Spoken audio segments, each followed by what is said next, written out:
Assalamualaikum warahmatullahi wabarakatuh. Waalaikumsalam warahmatullahi wabarakatuh. Salam sejahtera untuk kita semua. Selamat pagi kakak, bos, dan teman-teman sekalian. Kami dari kelompok 2 yang terdiri dari saya, Ahmad Tunfus, dengan NPM 2213036 sebagai moderator. Memperkenalkan diri, nama saya Sedelita dengan NPM 2213038 sebagai presentator. Saya Rita Cecilia Francisca dengan NPM 22130320111 sebagai presentator.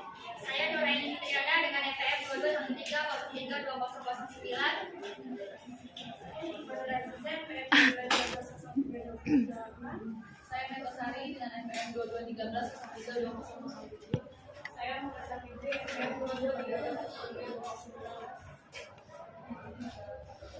Hari ini kami akan mempresentasikan makalah kami yang berjudul Bangsa dan Negara. Untuk materi pertama bisa dijelaskan oleh materi pertama. Pengertian bangsa. Bangsa adalah sekelompok orang yang memiliki adat istiadat, asal-usul, bahasa, dan sejarah yang sama serta berkepemimpinan sendiri. Terima kasih Meta atas penjelasannya. Untuk materi selanjutnya materi kedua. Di sini saya sebagai presentator kedua akan mendefinisikan pengertian negara. Menurut Kamus Besar Bahasa Indonesia, pengertian negara dibagi menjadi dua. Yang pertama, negara adalah suatu organisasi yang memiliki tingkat kekuasaan tertinggi dan ditaati oleh masyarakat. Yang kedua, negara adalah suatu kelompok sosial di bawah organisasi, lembaga, partai politik dan juga pemerintahan yang berdaulat. Selain itu, pengertian negara juga didefinisikan oleh beberapa ahli, seperti Roger yang menyatakan bahwa pengertian negara adalah alat untuk mengatur persoalan-persoalan bersama masyarakat. Kemudian Max Weber yang mengatakan bahwa negara adalah suatu masyarakat yang memiliki hak monopoli dalam penggunaan kekuasaan fisik secara sah di dalam suatu wilayah. Terima kasih. Terima kasih penjelasannya Steve. Untuk materi selanjutnya akan dibacakan oleh kita sendiri. Selanjutnya adalah unsur-unsur terbentuknya negara. Jadi unsur-unsur terbentuknya negara itu terbagi menjadi 4. Yang pertama, wilayah. Yang kedua, rakyat. Yang ketiga, pemerintah yang berdaulat. Dan yang keempat adalah pengakuan dari negara lain. Untuk wilayah itu terbagi menjadi 2. Yang pertama, wilayah daratan dan lautan. Rakyat adalah kumpulan manusia yang hidup bersama dalam suatu masyarakat penghuni suatu negara. Meskipun mereka ini mungkin berasal dari keturunan dan memiliki kepercayaan yang berbeda. Yang ketiga adalah pemerintahan yang berdaulat. Dalam arti luas, pemerintah adalah gabungan dari semua badan kenegaraan, yaitu eksekutif, legislatif, dan yudikatif yang berkuasa pemerintah di wilayah suatu negara. Dan yang keempat adalah pengakuan dari negara lain. Pengakuan oleh negara lain didasarkan pada hukum internasional. Pengakuan itu bersifat deklaratif atau evidenter, bukan konstitusi. Baik. Terima kasih penjelasannya. Kita untuk materi selanjutnya akan dibacakan oleh Fitri. Baik, selanjutnya yaitu bentuk negara Indonesia. Negara Indonesia merupakan bentuk negara kesatuan. Negara kesatuan yaitu bentuk negara yang sederhana tetapi menghasilkan negara yang berdaulat baik dalam atau luar. Terdapat beberapa ciri-ciri negara kesatuan yaitu terdapat pemerintah pusat yang memiliki kedaulatan baik ke dalam atau keluar. Yang kedua yaitu terdapat suatu undang-undang dasar yang berlaku di seluruh wilayah negara. Dan yang ketiga yaitu terdapat satu kepala daerah kepemerintahan. Dan yang terakhir yaitu terdapat suatu badan rakyat pemerintah. Negara kesatuan adalah sudah dianut oleh Indonesia sejak proklamasi kemerdekaan Indonesia tanggal 17 Agustus 1945. Negara kesatuan adalah bentuk negara yang sifatnya tunggal dan tidak tersusun atau terbagi dari beberapa negara yang memiliki kedaulatan dan kewenangannya berada pada pemerintahan pusat. Hal ini sesuai dengan pasal 1 ayat 1 Undang-Undang Dasar 1945 yang berbunyi negara kesatuan Indonesia yaitu berbentuk republik. Dan ayat kedua yaitu kedaulatan berada di tangan rakyat dan dilaksanakan menurut Undang-Undang Dasar. Kedaulatan berada dalamnya menjalankan pemerintahannya. Terima kasih penjelasannya Fitri. Untuk materi selanjutnya akan dijelaskan oleh Hikmah. Baik, selanjutnya proses terbentuknya negara. Asal mula terbentuknya suatu negara dapat dibedakan menjadi 3 proses. Yang pertama secara primer, yang kedua secara sekunder, dan ketiga secara teoritis. Yang pertama secara primer, terjadinya diawali dengan adanya keluarga yang memenuhi kekuasaan masing-masing. Adapun tahapannya yaitu persekutuan masyarakat atau suku, kerajaan, negara, dan negara demokrasi. Yang kedua, secara sekunder, terjadinya suatu negara lebih pada pendekatan nyata atau kenyataan. Terdapat macam-macam asal mula terjadinya negara sekunder, yaitu proklamasi, sparitis, invasion, sesi, fusi, aktivase, dan penduduk atas wilayah yang belum ada pemerintah sebelumnya. Yang ketiga, secara teoritis. Terdapat beberapa teori tentang terbentuknya negara, yaitu teori tentang sosial, teori kekuatan, teori ketuhanan, teori historis, kedaulatan hukum. Terima kasih penjelasannya Hikmah. Untuk materi terakhir akan dijelaskan oleh Baik, materi terakhir yaitu proses terbentuknya negara Indonesia. Proses terbentuknya bangsa dan negara Indonesia melalui suatu proses yang cukup panjang. Sejak masa sebelum bangsa asing menjajah Indonesia, seperti masa kejayaan Kerajaan Kutai, Sriwijaya, Majapahit, dan kerajaan-kerajaan lainnya. Kemudian datanglah bangsa asing ke Indonesia, maka bangsa Indonesia saat itu bertekad untuk membentuk suatu persekutuan yang disebut bangsa.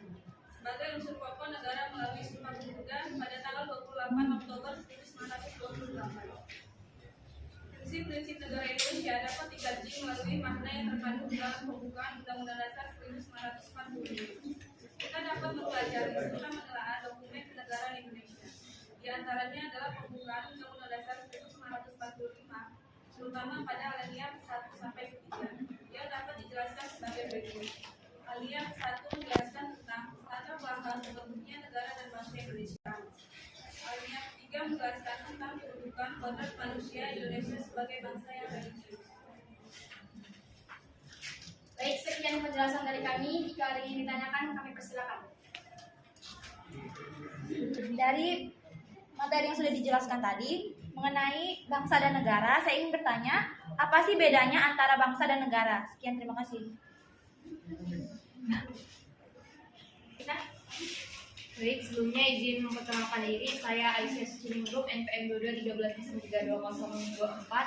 Seperti yang sudah dijelaskan oleh rekan Nur tadi, bahwasannya kedaulatan berada di tangan rakyat, itu kan tinggi. Terus sambutannya dengan yang sudah dijelaskan tadi itu, mengapa bisa hakikat negara itu bersifat memaksa dalam materi ini. Terima kasih.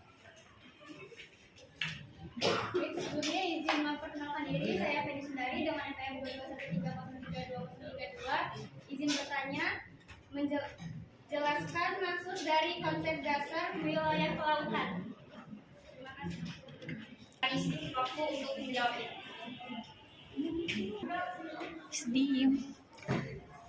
Terima kasih untuk teman-teman semua pertanyaannya. Disediakan kami untuk menjawabnya. Silakan untuk peserta menjawab pertanyaan dari Rodia. Pertanyaannya, apa bedanya bangsa dan negara? Jawabannya, perbedaan negara merupakan suatu organisasi besar yang teratur, sementara bangsa hanya sekumpulan masyarakat. Negara memiliki legitimasi dalam mengatur dan memaksa masyarakat, sementara bangsa tidak.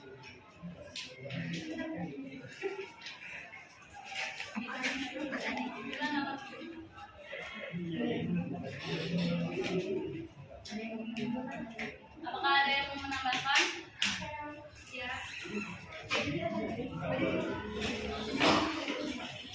Jadi bisa menambahkan jawaban dari mereka tadi mereka bilang bangsa adalah sekumpulan masyarakat, kan? Nah, di sini saya mau menambahkan bahwa rencana kumpulan masyarakat yang membentuk negara disebut sebuah bangsa. Dan dapat disimpulkan bahwa pada dasarnya bangsa adalah rakyat yang telah mempunyai kesatuan tekad untuk membangun masa depan bersama. Terima kasih. Kita makan lagi. Jika tidak ada, kita akan selanjutnya untuk menjawab pertanyaan yang kedua. Akan dijawab oleh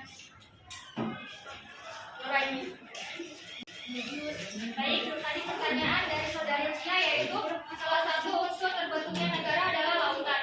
Apa yang maksud dari konsep dasar wilayah lautan? Baik, konsep wilayah lautan itu terdapat dua, yaitu konsep res nullius dan konsep res communis. Konsep res nullius yaitu konsepsi yang menyatakan bahwa laut dapat diambil dan dimiliki oleh setiap negara. Dan konsep res komunis yaitu konsepsi yang beranggapan bahwa laut adalah milik masyarakat dunia, tidak dapat diambil atau dimiliki oleh setiap negara. Cukup? Ada tanggapan lagi nggak? Apa dari kalian ada yang ingin menambahkan atau menyanggah jawaban dari presentator kami? Silakan. Yang ingin ditambahkan atau disanggah, untuk selanjutnya kami akan menjawab pertanyaan terakhir dari saudara Aisyah yang menjawab oleh dosen. Baik, di sini saya akan menjawab pertanyaan dari saudari Aisyah yang mengapa hakikat negara bersifat memaksa. Ini karena setiap negara memiliki kekuatan fisik secara legal yang berarti semua peraturan perundang-undangan yang berlaku harus ditaati sehingga kemakmuran dan ketertiban negara tercapai. Apakah saudari Aisyah sudah jelas? Memberikan contoh undang-undang yang memaksa itu dalam hakikat negara itu yang seperti apa? Atau contoh bisa dibacakan? Baik, saya akan menjawab pertanyaan dari saudari Aisyah. Pertanyaannya, contoh undang-undang yang bersifat memaksa ya. Contohnya yaitu terdapat pasal 22 UUD 1945 yang terdiri atas 3 ayat. Ayat pertama yaitu dalam hal kegentingan yang memaksa, Presiden berhak menetapkan peraturan pemerintah sebagai pengganti undang-undang. Ayat kedua yaitu peraturan pemerintah harus mendapat persetujuan DPR, dan ayat ketiga yaitu jika tidak mendapat persetujuan DPR maka peraturan pemerintah itu harus dicabut. Jadi menurut kalian apakah dari pasal 22 yang disampaikan tadi sudah terlaksana di negara kita? Yes.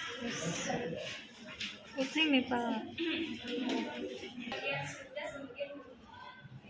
Yang sudah itu seperti apa dan yang belum itu yang seperti apa? Yes.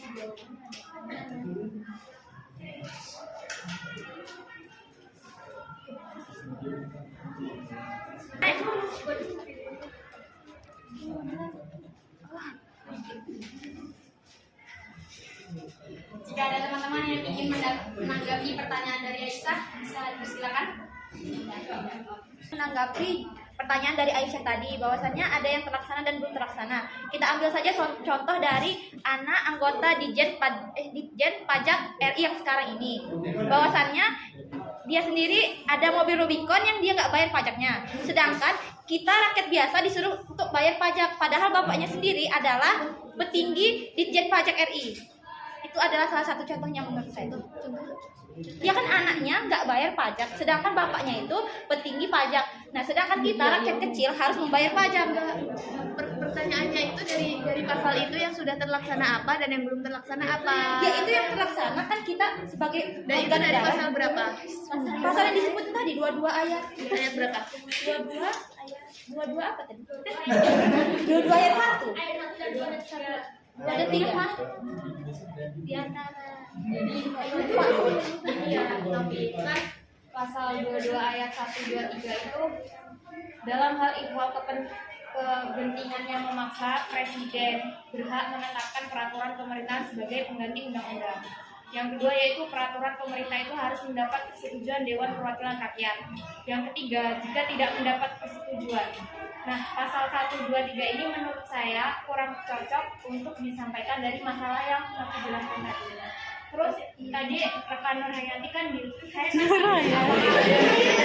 pasal 1, 2, 3 ini sudah terlaksana apa belum? Beliau itu menjawab ada yang sudah, ada yang belum. Nah, dari pasal 1, 2, 3 ini yang sudah terlaksana itu yang mana dan yang belum yang mana? Terima kasih.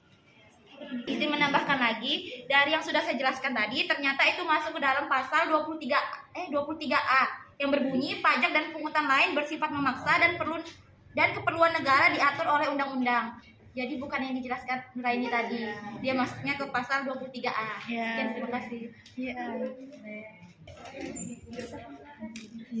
Jadi saya izin menambahkan pertanyaan dari Aisyah. Jadi yang belum terlaksana itu pasal 22 ayat 1 dan yang sudah terlaksana itu pasal 22 ayat 2 dan 3. Contohnya adalah Omnibus Law. Terima kasih. Menambahkan dari saudari Rifka, menurut saya pasal 1 itu sudah terlaksana. Soalnya peraturan pemerintah sebagai pengganti undang-undang itu menurut saya sudah terlaksana sih. Ya. Yang kedua itu peraturan pemerintah itu harus mendapatkan persetujuan dengan peraturan rakyat. Ya benar, itu sudah terlaksana. Dan yang ketiga yaitu jika tidak mendapat persetujuan maka peraturan pemerintah itu harus dicabut.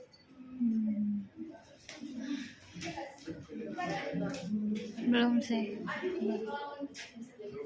Itu kalau menurut saya itu belum pasal 3. Udah. Bagaimana saudari Aisyah? Jadi bisa disimpulkan tadi kalau dari sudut pandang yang berbeda bahwasanya jawabannya juga berbeda. Kalau dari saudara Rinka yang belum terlaksana itu pasal 1, kalau dari saudara pemateri itu yang belum terlaksana pasal 3. Jawabannya subjektif. Udah. Terima kasih. Sekian pembahasan dari kami. Dapat disimpulkan bahwa